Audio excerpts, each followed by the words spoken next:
Hey, and welcome back to the Tigers Radio Sunday Night Show. Here, kind of in conjunction with Tigers Minor League Report. It's me, Chris Brown, with your usual co-hosts Rogelio Castillo and Jake Bose, and we have special guests today. The two men from the Turn in the Quarter podcast, and Kieran Steckley and Cody Stavenhagen, and of course Cody also writes for the Athletic.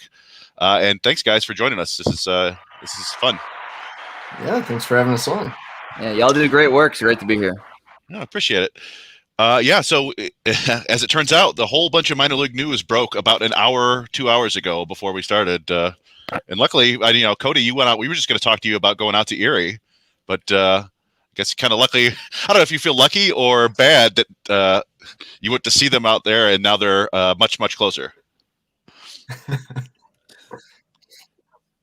Yeah, some of both. I think it's good timing to be doing this show right now. I also think all the stories that I was saving for next week are a little bit more irrelevant now that all these guys are in Toledo. Hopefully, maybe it'll spark some more interest around them. But and it's also like, really, I drove 4 hours and spent 3 days in Erie, Pennsylvania, when I could have just waited a week and gone down to Toledo. Well, I will say you did see something that most people don't ever get to see. Somebody go 7 for 7 in one game, or in one day, 2 games. Yeah, it was also good timing for the trip. Torkelson 7 for 7, 3 bombs. Such a good day that it overshadowed the fact Riley Green also hit 2 homers that day. Yeah. Right, they began the second game with back-to-back homers. Ryan Kreidler, or Green, Ryan Kreidler, and Torkelson. So definitely got to see some good baseball. In addition to that, saw Joey Wentz start. Saw guys like Andre Lipschitz. Got to see more than just torque homers, even though that's what everyone wants to talk about, and rightfully so, because they were all smashed too. They weren't gimmies. Yeah, one of the things I was excited about, because we went out to Erie. Raj and Jake. Let's see, Jake went out there you guys were out there for one game. Raj has been out there twice. I went a game. Yep. I went out there for a game, but we were all doing it just kind of get our video and go. But you were there for a couple days, and you're a reporter, so I'm hoping you dug up some good stuff. I'm looking forward to reading that. Yeah, hopefully it's okay. We'll see. We'll have several stories coming out next week, so hopefully they're all right. I did see that Dan Hasty tweeted out today that Torque was actually using Daniel Cabrera's bat in that day. Yeah, I didn't know that one, so I guess he's a better reporter than I am. I had talked to Torkelson, before that game. So I am, I have a habit of jinxing Derek Hill and guys at the big league level. But I'm going to take credit for Torkelson's day and Green. I talked to them both before they went off. I like to think that my presence must have had something to do with it. And here's a funny anecdote. The Tigers had a lot of people in town Tuesday and Wednesday. They had some front office members like Sam Minzen, Jim Leland was there, several scouts. And Wednesday's game got rained out, and the bulk of that contingent headed home and did not see the doubleheader Thursday. I guess they didn't need to see it. When you see the guy went 7 for 7, it's not that hard to say, oh, okay, let's promote him. But anyway, the several Tigers front office representatives missed out on the great day because they went home. And Hinch was playing that close to the vest as early as this afternoon, right? Where he kind of said, I don't think there's a decision that's been made. I don't know how beneficial it's going to be to go to Toledo for 20 games, and kind of held back. And then lo and behold, 4 hours later, they're promoted, right? Yeah, it now has me wondering, like, did he actually know? Did they decide this after the game? I'm not sure what the truth is on this one. Well, and I guess I don't know if we actually said it, and we would just kind of assume anybody watching this podcast knows. But yes, Spencer Torkelson, Riley Green, and Ryan Kreidler were all promoted from AA Erie to AAA Toledo, and we bought tickets shortly thereafter. Yeah, because trying to get a hold of the hopefully we have a better understanding of who to get a hold of at Toledo. I mean, we have a really good relationship with Greg and the Gregs, I should say, in Erie, and it was good to see out there. And especially too with like even going to Lakeland this year, I know Lakeland's kind of bare bones a little bit, but the new infusion of talent, which we'll get to, we'll talk about Toby Keefe here. Toby Keefe, wow, Colt Keefe. Shout out Toby Keefe. We're not talking about Toby Keefe. Oh no way! I got nothing encouraging to say about him at all. But no, Colt Keefe, he's been on a roll, and hopefully we'll see him in West Michigan. Also, forgot to mention, and Chris was just going to probably say this: Reese Olson was just called up, and he'll be in Erie as well. And then Jack, I'm saying this correctly. Jack O'Laughlin. is heading up to West Michigan after probably being the most consistent starter in Lakeland right now. We talked about Carlos Guzman last week, who's kind of fallen back a little bit. His numbers have indicated that he's just, we're really not sure what's going on with Guzman, because I thought he would kind of step it up this year, and it doesn't appear to be that way. But yeah, nevertheless, I mean, it is progress to see Reese Olson yesterday go out there and shove. I mean, he went out there 10 straight against a really promising prospect in Cleveland in Daniel Espino. Yeah, Espino, who was, Dan Hasty told us afterwards, he was just shoving. I mean, he was also just as effective. And so he gave up one hit, I think, in 5 innings, 11 strikeouts, but the one hit was a Ray Rivera bomb, a record-breaking Ray Rivera bomb. That's right. I was surprised the West Michigan home run record was so low. What do you say? It was like his 26, I think. Yeah. I would have thought it would have been higher than that, but I guess like as you perform, you just get moved around. Yeah, generally speaking, I they've been a low A, high A team. So if you're hitting a bunch of home runs, you probably get moved up. It's not like hanging out there in Toledo with Mike Hessman for 8 years. Yeah, I'm hoping that Ray Rivera at least has a house in West Michigan. I mean, I would assume so. It feels like he's been out there forever, and but honestly, like I know his numbers don't indicate that, but like I said, it is good to see him do something. Something, But in terms of what you saw in Erie, Cody, in addition to all the offensive power, in terms of the pitching staff, how did it look to you in terms of just? I know the Tigers have a lot of like late round draft picks in there. Bo Brisky was just called up to, but how did the pitching staff look to you? Yeah, I don't know that I have a ton of great things to say. I mean, I think the Erie pitching staff kind of is what it is. The bullpen has struggled a lot for them this season, especially in, I think, July. The bullpen really got them, and you kind of go over the list of names, and it's like, well, this isn't really a surprise. Not many of these guys are expected to be guys in the system in terms of the starters. I did not get to see Bo Brisky pitch, but he has I did write a story on Bo Brisky and talked to him and came away very impressed. He's just a great story, a grinder who's kind of beaten the odds for a long time, and a lot of things are finally coming together for him. I know his most recent outing was a little more rocky, but he's making an impression, and he's caught the attention of the higher ups to where they're keeping a close eye on him. He doesn't, I noted in my story, he doesn't exactly have Tarek Skubal upper 90s stuff with devastating off speed. I don't know that he has the makings of a frontline starter, but he can throw. He can sit around 93, and he's got a decent arsenal. And it seems like command and just knowing how to attack hitters, some of the little things are really his strengths. So that could bode well. Maybe gives him a future in the big leagues in some capacity if he keeps it going. Again, I saw Joey Wentz, who's a very interesting guy to follow, of course, coming back from Tommy John. And I think a lot of people in the Tigers system were pretty down on Wentz, given he's struggled badly with command since his return from Tommy John. But to me, he looked like a guy coming off surgery. It reminded me of kind of watching Michael Fulmer last year, where he would go stretches of 3 or 4 hitters and he would kind of just look terrible. The stuff would be flat. The command wouldn't be there. And then he'd face a batter or two and he'd start spotting the changeup and, ticks up from 91, 92 to 93, 94. And you're like, oh no, there's something here. He just hasn't put that together consistently yet. Like a lot of post Tommy John guys, struggling to get a feel for the curve. The changeup is probably his best put away pitch when it's working. He threw a couple really nice changeups, and I had some scouts next to me kind of perk up and say, oh, that's the guy we thought he was. He's still just getting that feel back. Also saw an Elvin Rodriguez outing. He started off this year very good. His stuff didn't really sizzle to me. It was kind of low 90s with okay off speed. He was in the zone a decent amount, ended up going 7 innings, but I thought he gave up a lot of hard contact that, the BABIP gods were in his favor that day. So, those are some of the main takeaways for sure. Yeah, the only other thing too is I was looking at some guys like Brendan White comes to mind too, and I was trying to draw a blank on some of who was the other starter we saw at Brendan White, and I'm trying to think. I'm drawing a blank on the other that we saw in West Michigan, or recently, in West Michigan recently. I think we saw Jesus Rodriguez this year, and he's up there now, but he's just kind of an org arm. And Yeah. Or even like the likes of it's funny to see. I think we've seen him every time we've gone out there is Zach Shepard. Yeah, well, every time we've gone out there, and this goes back years. Every time I feel like we've seen him. I saw him a lot at third base. Yeah, years. Yeah, and now No, he's a reliever. I'm trying to think of the other. I thought we saw one starter that was been kind of. We saw Kieran Montero as well in West Michigan. Thank you. Yep, that's who. It was. And, yeah, and I'm surprised he hasn't been up.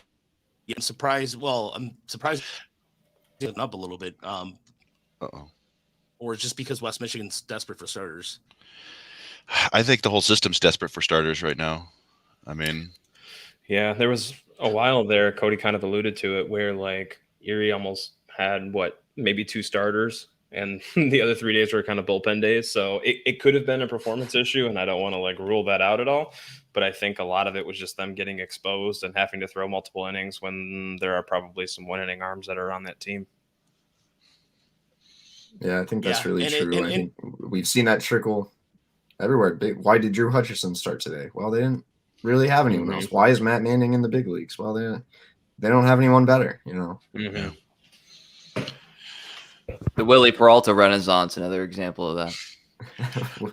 Yeah, I mean, I think this was always kind of a concern heading into the season. I don't think they expected to lose Turnbull and Boyd for a large chunk of the season, but Tehran.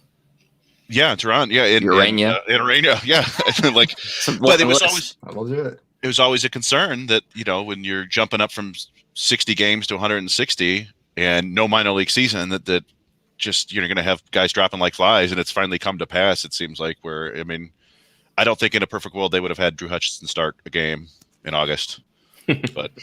And speaking of Tehran, by the way, I don't know if you guys saw this earlier, but he was pitching in Lakeland. They shut him down because of low velocity. So that's not good. Which not good. And I didn't really, to be honest, I didn't really expect him to come back because of his type of injury he had. It seemed like it was one of those things where, I got a lot of crap for writing. Oh, there's a curse on free agent Tiger pitching. Well, I mean, look at Matt Moore almost combined for no hitter yesterday, but I digress. But what do I know? He for Tehran, I didn't really expect him back with that kind of injury. Yeah. So it's a setback. I mean, Matt Boyd pitched on. Was it yesterday? Yesterday. Yeah.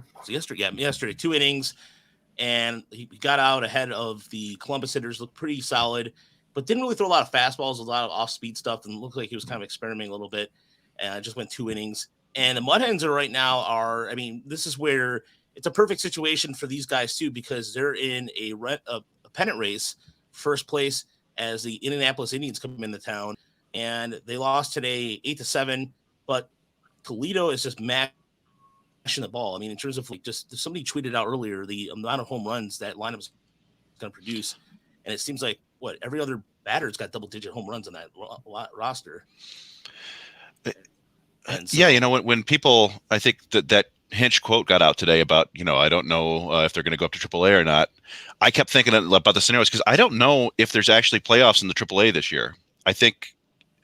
They announced playoff series for the other 3 main, full season leagues, but I think they announced 2 more weeks of games in AAA. There might be the classic former International League versus Pacific Coast League crossover game, and that was kind of what I was thinking because Erie is technically in a playoff hunt too. I think they're 5 games out of second place, so it's probably not going to happen.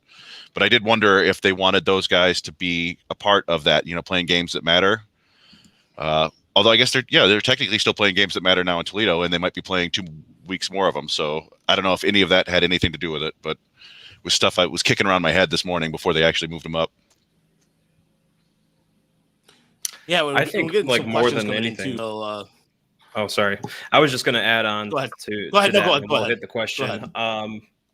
My take on the promotions is that at least with Green and Torkelson, that the Tigers are going to try to make Torkelson and Green a big part of 2022. Now, I'm not going to go as far to say that they're going to make the opening day roster, but I think they're trying to push these guys along to be contributors next year.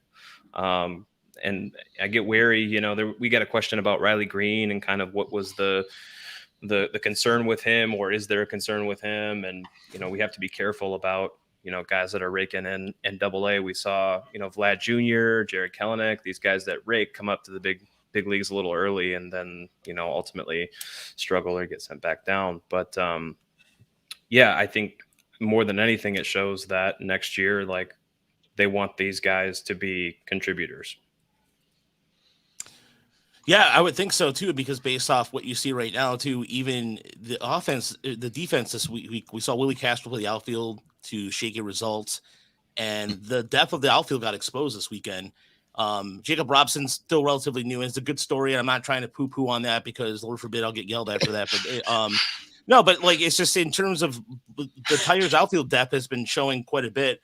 And the answer Walter Bridges' question about what kind of free agent starters they're going to go with, I think they have to add, like, right now the free agent market, correct me if I'm wrong, Cody, it's not in terms of the pitching side of things, it's kind of bare, isn't it? Or is it kind of, it's a mixture? I know Clayton Kershaw, but I'm being realistic. I'm not gonna, it's not gonna happen. But it's a lot of older guys who Yeah. are big names and might be high priced and might not actually be as good as their names suggest they are at this point in their careers. I think there are several guys in this class that kind of fit that mold for sure. Yeah. Yeah, I think the younger ones are Kevin Gausman and Marcus Stroman, I think, are the two bigger names. But then, yeah, beyond them and like the Scherzer, Greinke, Verlander guys, I'm not sure who else is out there other than a bunch of, like, $5 million arms. Yeah, and I don't know, but I think they could still be more likely to pick up a $5 million arm or two, especially with this is the advantage of having Chris Fetter and AJ Hinch in place. They can go find a guy they like and they think that they can fix up a little bit. And I would argue that might be smarter than splurging on, everyone wants to talk about Verlander. I don't think JV is going to come cheap, and he's in his late 30s coming off Tommy John surgery. As cool as a reunion would be, if you really want a shortstop, I don't think you can. If you really want a shortstop, I don't know that you need to be signing Justin Verlander. And I think they're best off spreading the money around a little bit. So what does that leave you with? I don't know. Hard to say. I mean, Sonny Gray wouldn't be cheap either, but that's a name that's kind of on the upper end that I don't think would be bad. Maybe a guy like John Gray, the Tigers think they could fix. There are some names out there that would be suitable, and I kind of see him hanging around more in that lower to mid tier of starting pitchers. And something that everyone needs to keep in mind on any free agency deal, whether it's pitcher or not, is these players lost money last year with the prorated salary. So if they're coming up for a contract, they're going to try to get every penny they can. So, like, if Verlander's 39 coming off injury and he took less money last year because of the COVID season, he's not going to leave money on the table to come back to Detroit, as much as it would be a feel-good story. And so, like, the shortstops, they're all going to try to bank, right? Because, again, this is a lot of times either their last payday or their first real chance at a payday, and you just lost money last year. I don't think a lot of these any names that people throw out there aren't going to come cheap. No, you make a great point there, because I look at, for example, the collective bargaining agreement. There's been this, I almost feel like labor discussions are going to come to some sort of huge they're talking about expanding this postseason to 14 teams, all these ridiculous ideas. And so I really think it's just going to be organized. It's just going to be not even organized chaos. It's just going to be chaos this offseason and figuring that out, because the owners are not going to budge on paying these guys. I mean, I've joked around about this and irresponsible speculation kind of thing, but it reminds me of the collusion cases in the late 80s. They went out of their way not to pay these guys, and it seems like there's just all these things right now that kind of frustrate the players. It's not the Donald Fear days of the 90s, where Donald Fear and those player association unions were strong and they did not back down. But Tony Clark has been getting questioned quite a bit. And one pitcher I want to throw in there before I forget is Herman Marquez from the Rockies, who's done a really good job.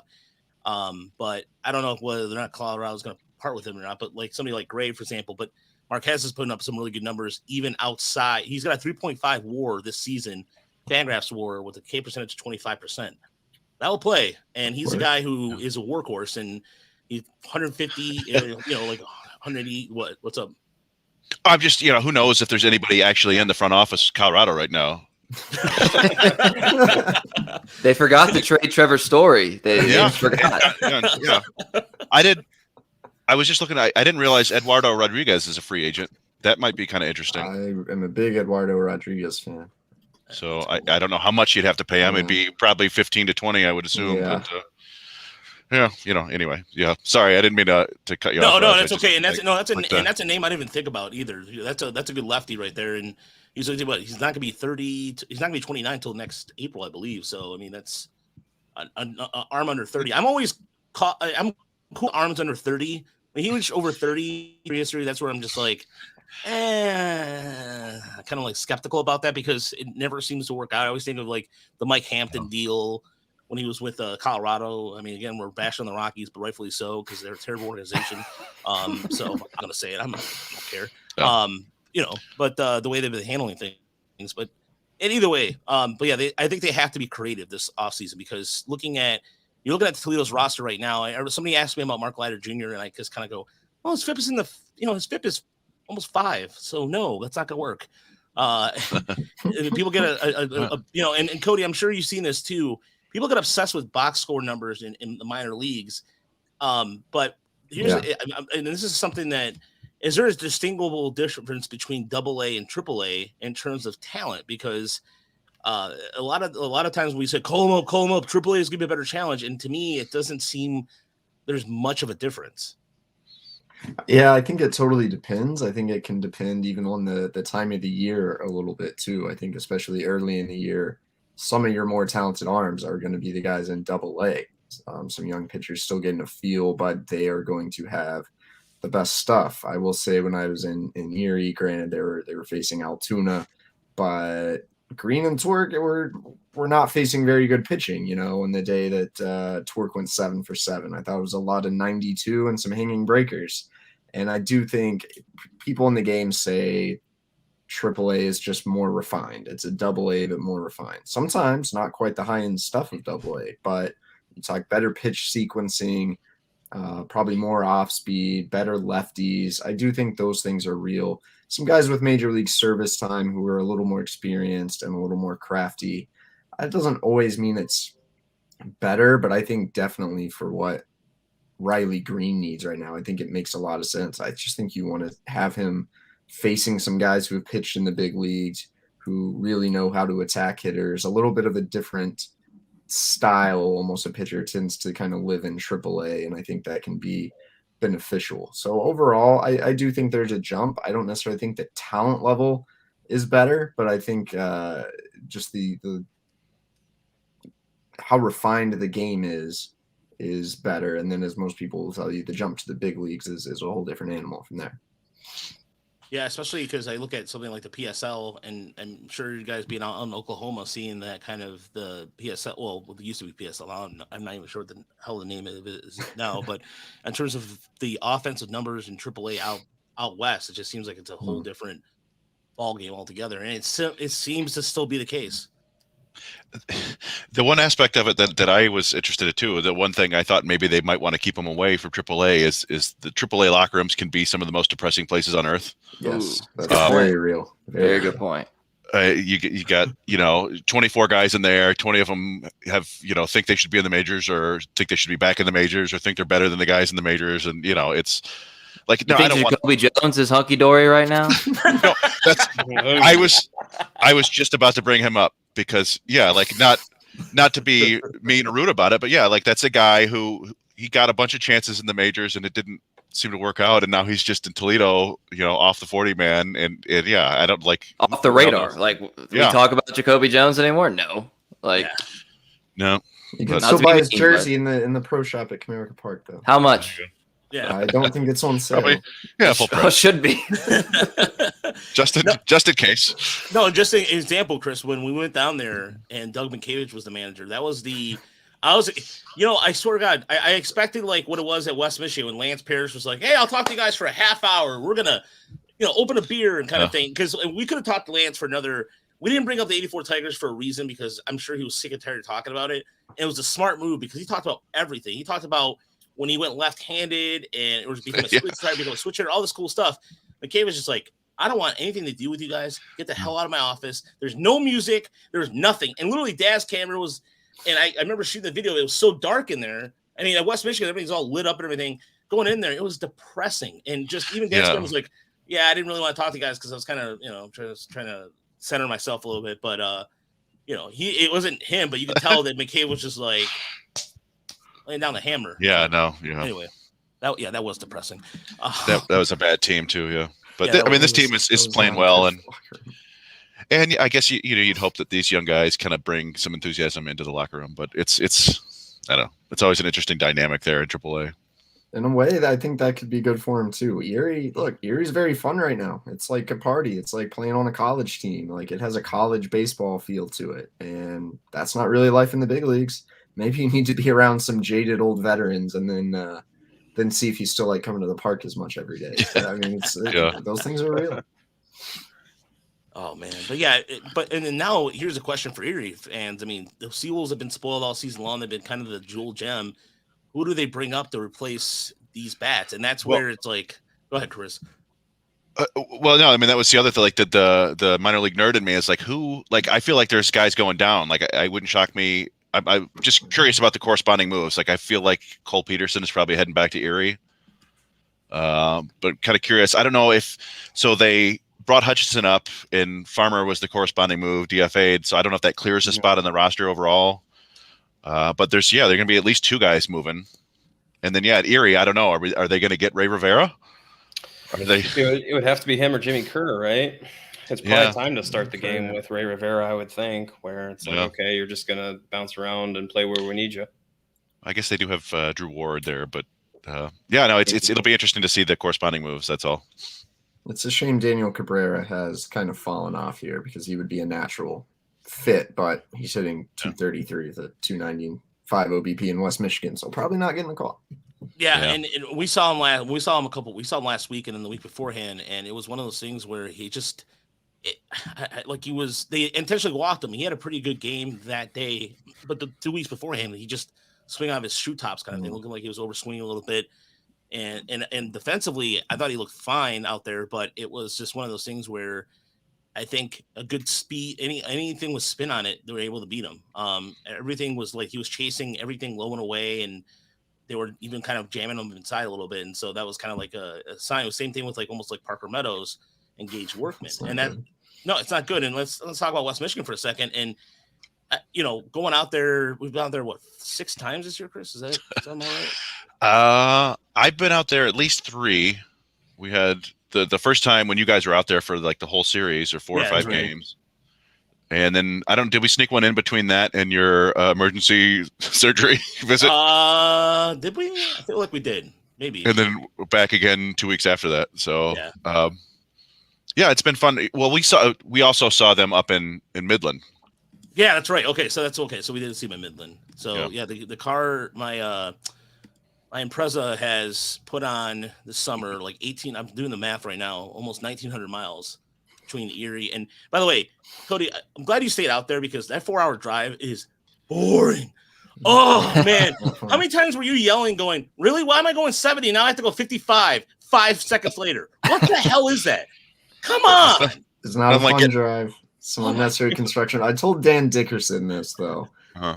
When you're from West Texas, you don't complain about boring drives. All right, driving. I imagine. I was gonna say, all right, never mind. Amarillo, Texas to Oklahoma City, or between Amarillo and Lubbock, or even Amarillo to Dallas. One of the worst drives probably in all of America. So Ohio, at least it's green. There are some trees. This is fine. I do wish there was a little less construction on that drive, though.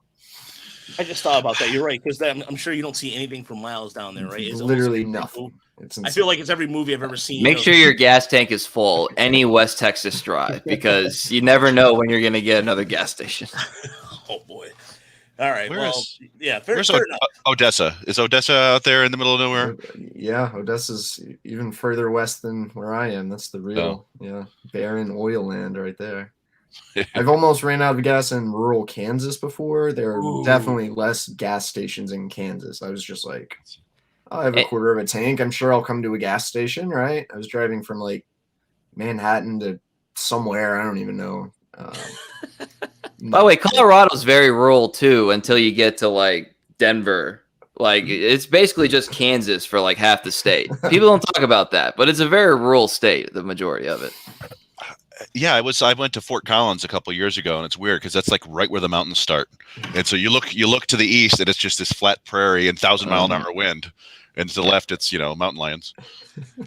Going to Iowa, I went to Michigan Iowa game. That Oh was God, also, yeah. that was brutal, and that was one of those things where they had this big gas station, and it was like, and then they had places. Was that the come and go? That was the come and go. Yeah, that was the come and go we went to. And so I give it to the straight face still. But it was Iowa. Yeah, that's a brutal trip. And just speaking of brutal, Lake County. Why can't you? Uh-oh. I was saying, speaking of brutal, how come West Michigan or how come Lake County doesn't have any cameras down there? Well, you still spoiled with that a little bit, and the only team we haven't seen. So yeah, that's kind of odd. That's a little bit, but that's fine. Yeah, it's we never get to see the down in Florida unless they're in Bradenton, but you get to see all the Midwest League games unless they're in Lake County for some reason. 20 miles away from Cleveland, but you can't have a camera. Yeah, and I had heard that there's going to be, like, as part of the new restructured deal, the minor leagues, there's going to be televised games for all the teams. But I'm guessing they have some type of timeline that they are able to meet with that to supply all of that equipment and staffing and all of that. It'd be nice. I mean, in terms of even seeing what we saw today with Brendan White, I mentioned him earlier. 5 innings, 4 hits, 2 runs, 9 strikeouts. And here's a guy who was, we talked about this before, Jake, Chris, about his write-up, and I thought he was going to end up being a reliever. He's been stretched out to be a starter, which has been the theme across all these pitchers. But getting back to work, it's going to be for West Michigan and now Erie. It's just a matter of bad offenses. No, you keep freezing up on me, so I don't know what. Yeah, man. Oh. I know that we talked about Brendan White being it's a Mac ad. No, Brendan White, they've been stretching him on a starter. I still think it's a relief look because it's it's mostly sinker slider, although his four seamer apparently has pretty good metrics on it. But yeah, I don't know. I mean, that was just the thing. I was glad to see them grab so many arms in the draft because it really was kind of a misconception about the system. They had the top of the class was, or top of the farm was so good with pitching, but beyond that, the depth was just not there. So they need to build that up, and we'll see if Job gets out there and pitches at all this year. That'll be interesting. I don't think anybody else will. Smith or Madden. No, I don't think so. But nice. Yeah, I mean, shout out to Hasty and the Road to Detroit pod. There were some interesting notes about Dan Hubbs gave about Brendan White.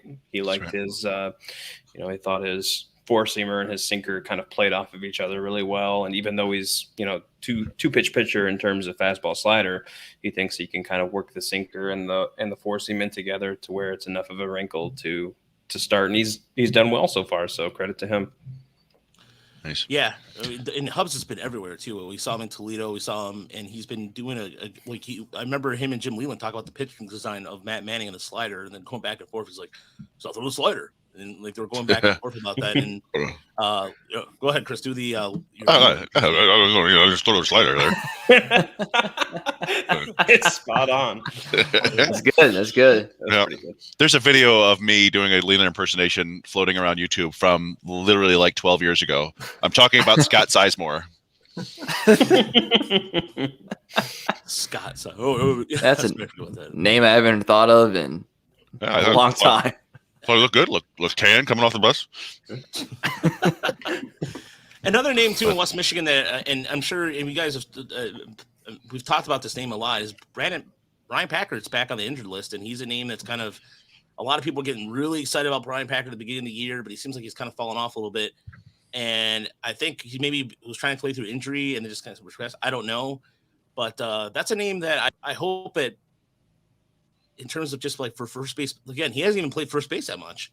It just seems like he's kind of been lost on the shuffle too and has regressed a little bit. But is there any other names, Cody, to you that in terms of what you've been seeing and what you guys have seen as a whole, maybe some underrated names out there in the system that you kind of go, maybe you should pay attention to that, not exactly the household names like Torkelson and Green?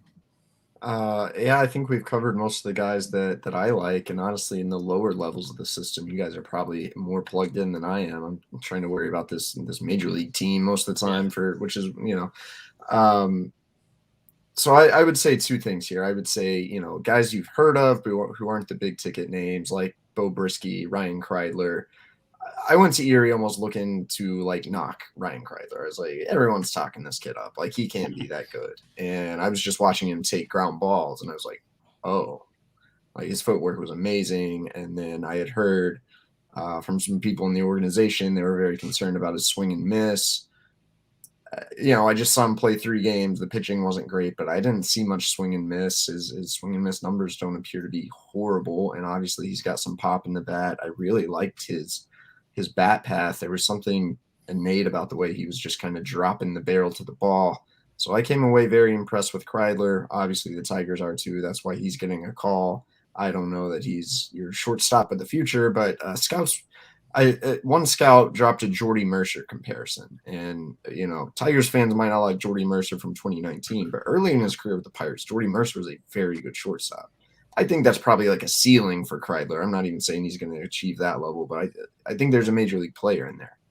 I would say also when we start talking about guys like Packard, Elvin Rodriguez, keep in mind in a couple months we're going to have an instructional league, and the Tigers are going to start promoting some of these guys who have good instructs and we get excited about them. And in reality, they're probably just not that good of players. So I don't know who this year's version of that will be, but be prepared. That's going to happen. We haven't talked about Colt Keith yet. He's probably the other guy really having a strong year. The pick out of high school last year, and it seems like he's really making some strong impressions. He's still very young, but I will be interested to see what his future holds for sure. Before we get to Colt Keith, the one guy I'm a big fan of is Andre Lipsius, who I think is going to be a good bench bat. And I think defensively, I don't know about what you saw, Cody, but in terms of his range to play the various positions that he's been playing shortstop at times and second base. And I like his defensive ability, but in terms of, I know his numbers don't stand out, 244, sometimes his swing's a little long, but he's shown improvement at every level. But it's just like, it just comes and goes. But in terms of like his offensive production, but I don't know. I feel like that's a guy who's going to be a good bench bat at some point. Yeah, I was watching Lipschitz pretty closely, and I know there are people in the front office who still think he could be an everyday type player. I just saw him for 3 games, so I don't want to make any sweeping conclusions. And as much as I enjoy kind of evaluating guys, I'm not a trained scout, but I thought Lipschitz looked very unremarkable to me. I thought he had pretty good defensive instincts. I could see, this guy could maybe be a good defensive utility guy. I thought he was chasing a lot when I saw him. Then I looked, doesn't have terrible strikeout numbers. He walks a lot. His walk rate's like 11.5%. I saw some chase. Maybe it was just, a 3-game stretch where he was in a little bit of funk, but the long swing for sure.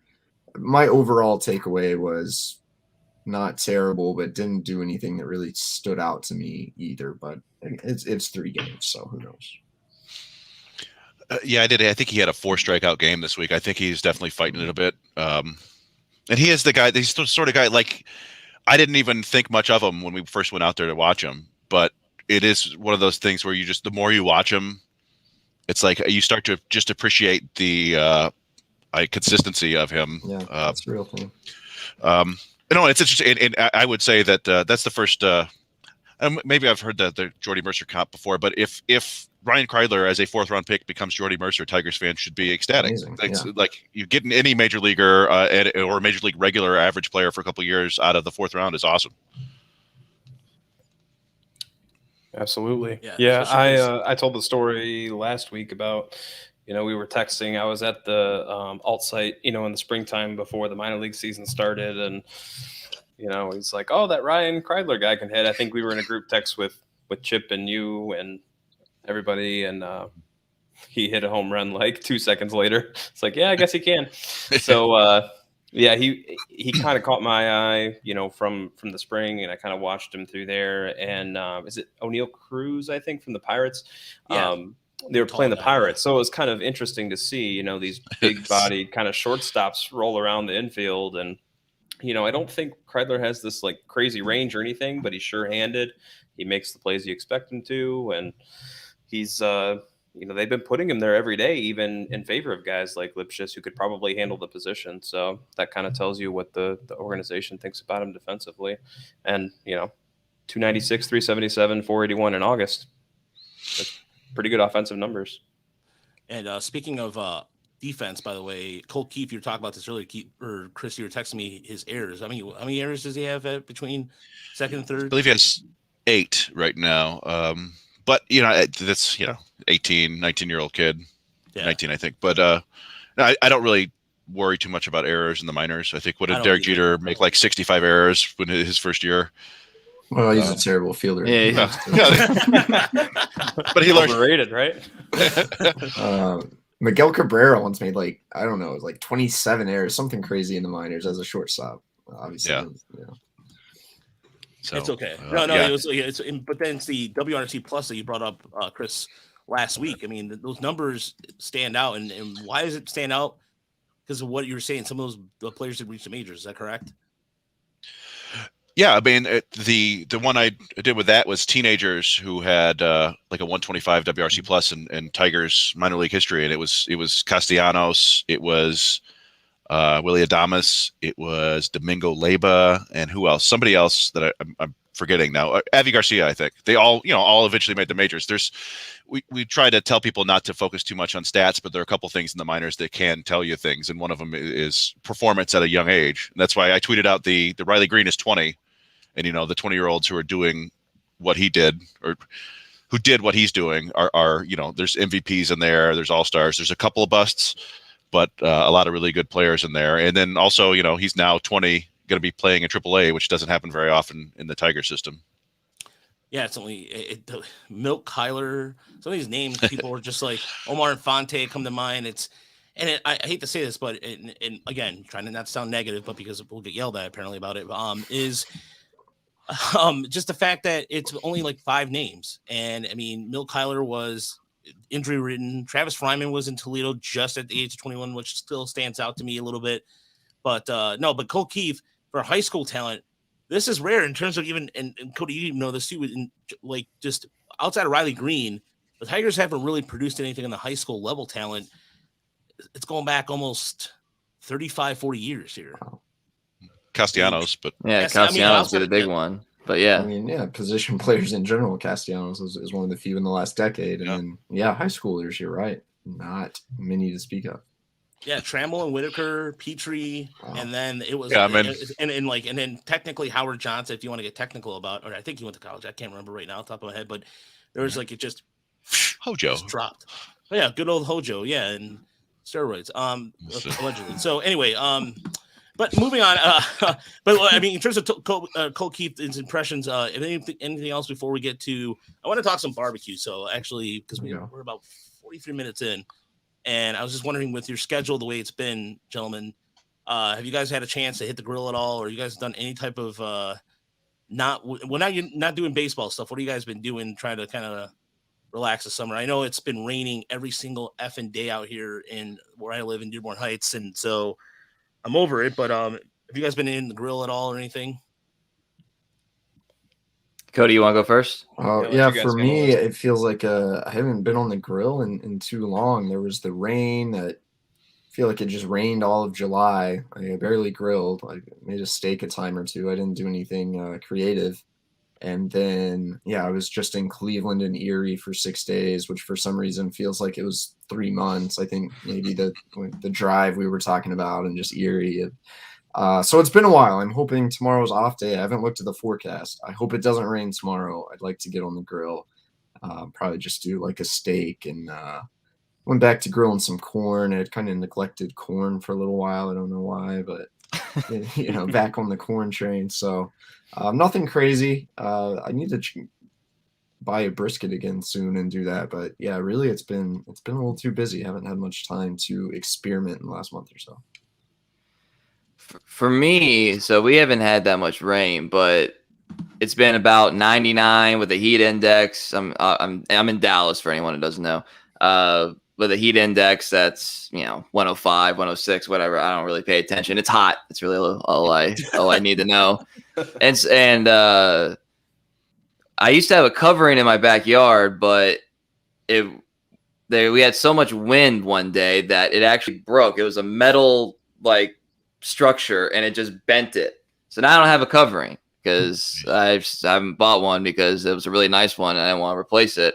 So it's hard to get people to come out and grill with me because I don't mind staying in the heat, but other people, they get annoyed, they get sweaty, they don't want to listen to Dan Dickerson like I do. So I haven't done it as much, but a favorite of mine, if I can share that, a favorite of mine is I love doing country style ribs. It's basically shoulder fat for anyone who doesn't know.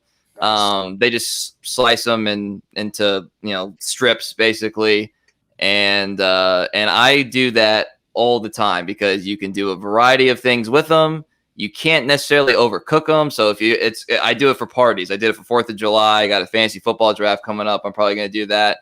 You can just cook them up, put them in some sauce, let them smoke, and they're basically ready anytime. So I love doing that, and also whole chickens. Those are a favorite of mine because, again, some of the same concept is you can just cook them for hour long and then just let them sit in heat, and it just adds more flavor.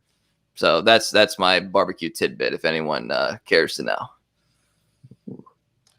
This is something that I've been saving up for that I'm going to do for next year. Is they call la caja china, and you put a whole pig in there. You can do all like chickens. You're talking about whole chickens. You can do that in there, and it's got some versatility to it. So you can put in there according to this, you can put in there the Model 2 provides 18 roasted chickens. So if you want to, if you want to go crazy, you want to go ape shit in your house. Man. So it can cook up to 110-pound pig. 16 to 18 whole chickens, 4 to 6 turkeys, pork slabs, 8 to 10 pork slabs, and 8 to 10 pork shoulders. So there you go. I've been thinking about this for a while because my dad, growing up in our house, he made a homemade barbecue pit because in Cuba, big things about roasting pigs, what have you. And so he made one, dug it in the ground, put it, and it was like it wasn't sophisticated, but it worked. And I've been thinking about this for a long time, but yeah, that right here, the caja china, man, it's $500. Well, shipping is probably close to $500, but I have smoked 2 briskets all summer. That's it. I've not done anything that I really wanted to do.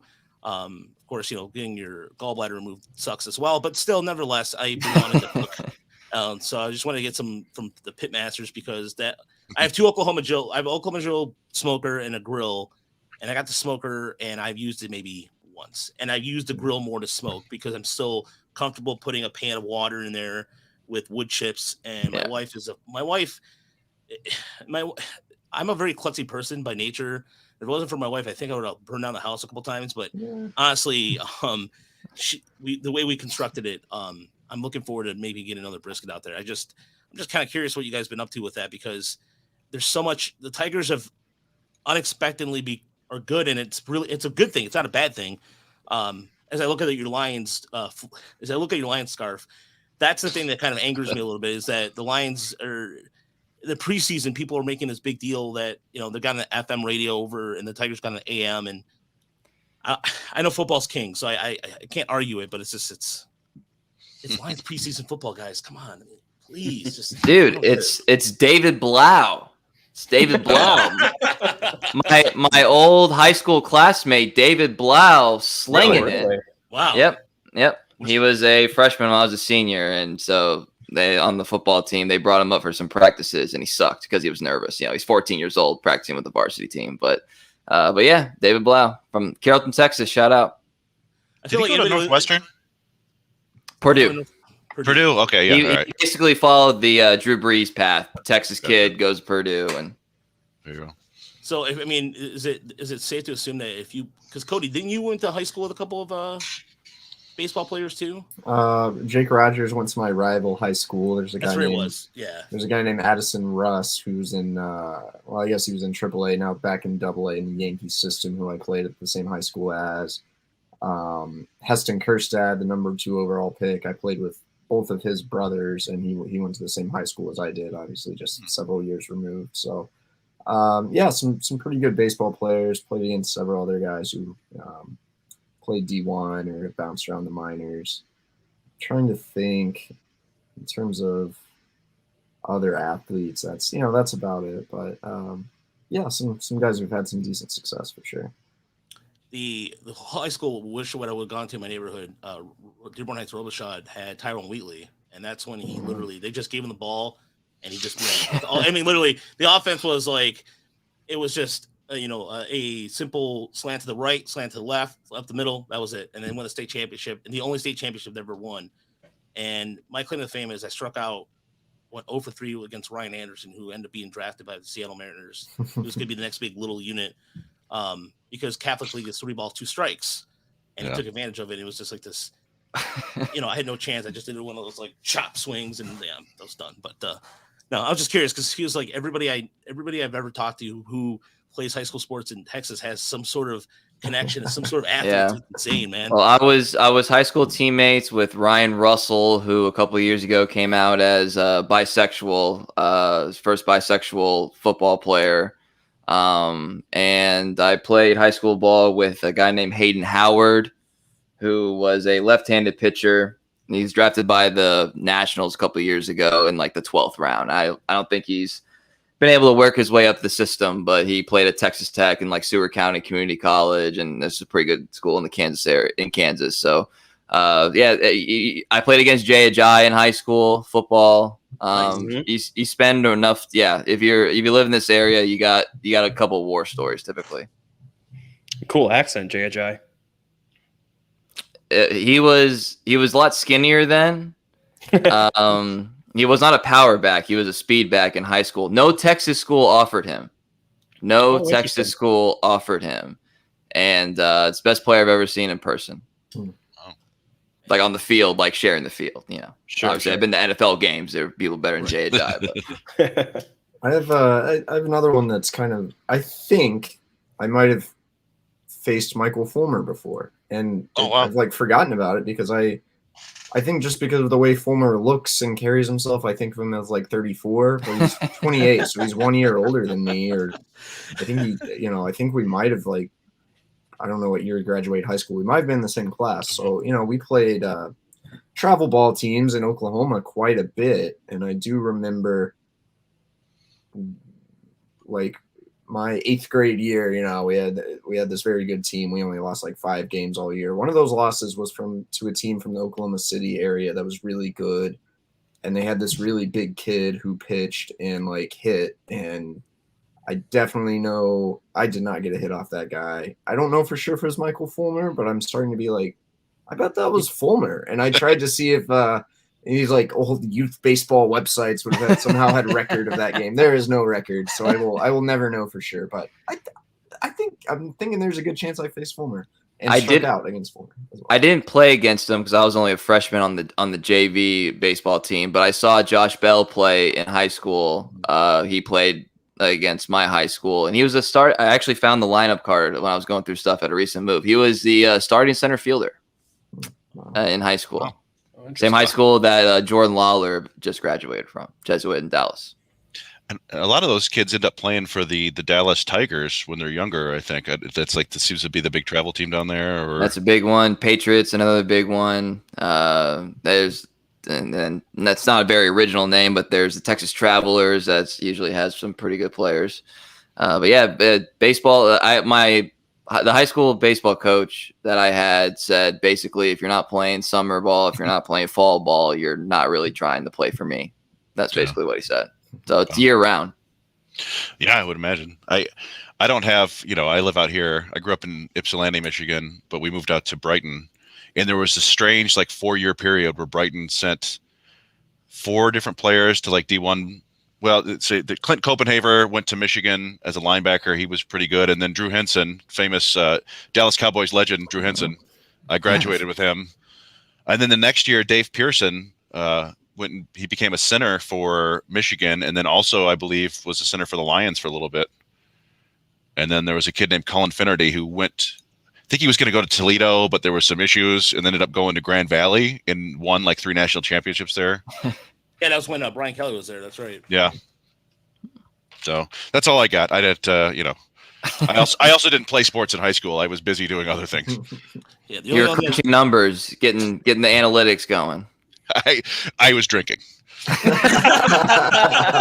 what I was doing. No, but the other claim to fame is, I don't know if you guys are familiar with Dallas Star former goalie Jason Bacashua.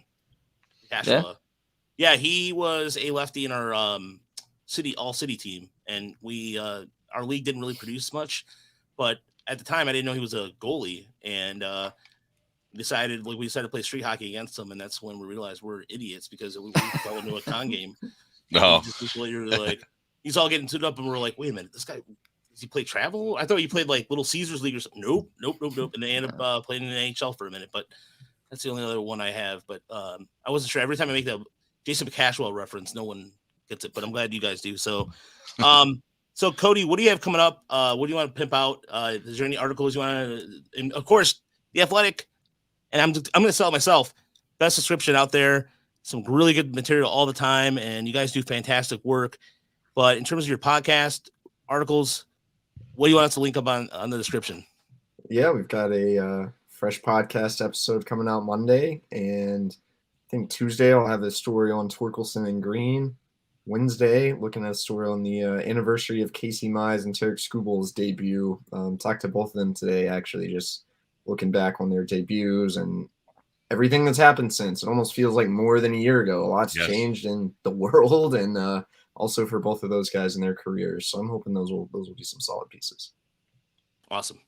Yeah, it's strange to think too, with just over a little bit of a month left in the season, how they're going to nurse innings. So I'm just interested to see, again, with no real help coming down for the minors. I mean, I don't see any. It's just gonna be a lot of weird starts coming up, and the Drew Hutchison.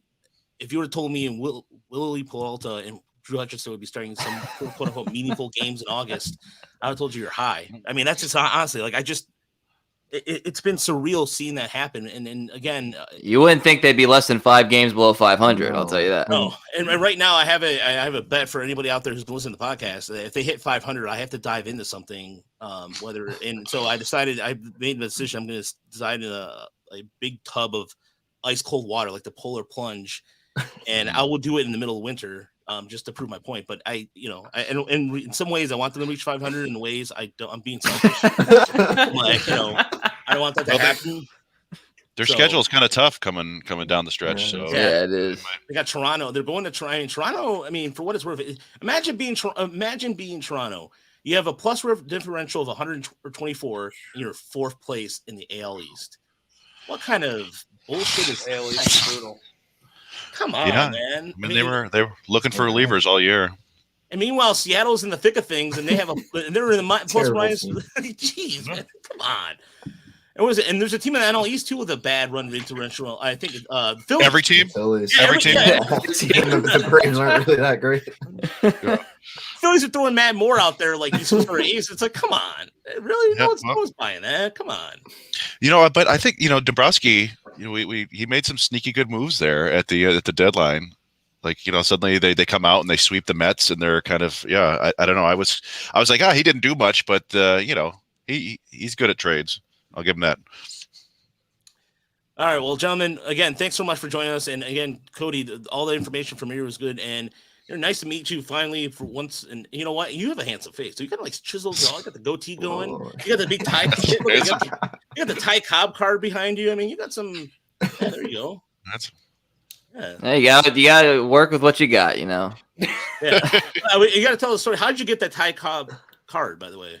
Yeah. So, by the way, I don't know if you could tell. It's 3x5, 3x5, and it was at the National Sports Collectors Convention, which was 2 weeks ago or whatever. Right? In Chicago, and my company, I'm in the sports memorabilia business, and so that was one of the displays. The head of Ty Cobb is cut out, so like kids could come up and like take their picture with being in the card or whatever.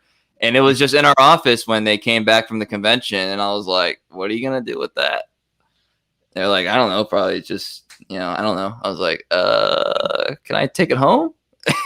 And they're like, sure. So I fit that inside my Chrysler 200, and basically driving with the edge of it on my neck like this. And if I would have gotten pulled over, I don't know what I would have said because it definitely wasn't safe. And if I would have gotten in an accident, I probably would have been decapitated. But it was worth it because not everybody has that in their house. So. Not to mention, it'd be a cool carpool story too. Like, you know, like you need more people like in the carpool lane and use the head of type. Like, oh, that's a good point. I didn't even think of that. See, that's community thinking right there. Oh, there's an old timey baseball player. That guy's Chris or 200. Oh man! All right. Anyways, thanks so much, gentlemen. We appreciate it, and we look forward to again subscribe to The Athletic. Some great content. And Turning the Corner podcast, they are top 50, top 30 podcasts. I looked, you know, like I said, I'll explain off air why. And thanks so much. We appreciate it. Thanks for having us. You guys do great work. Appreciate it. Thank you. Appreciate it.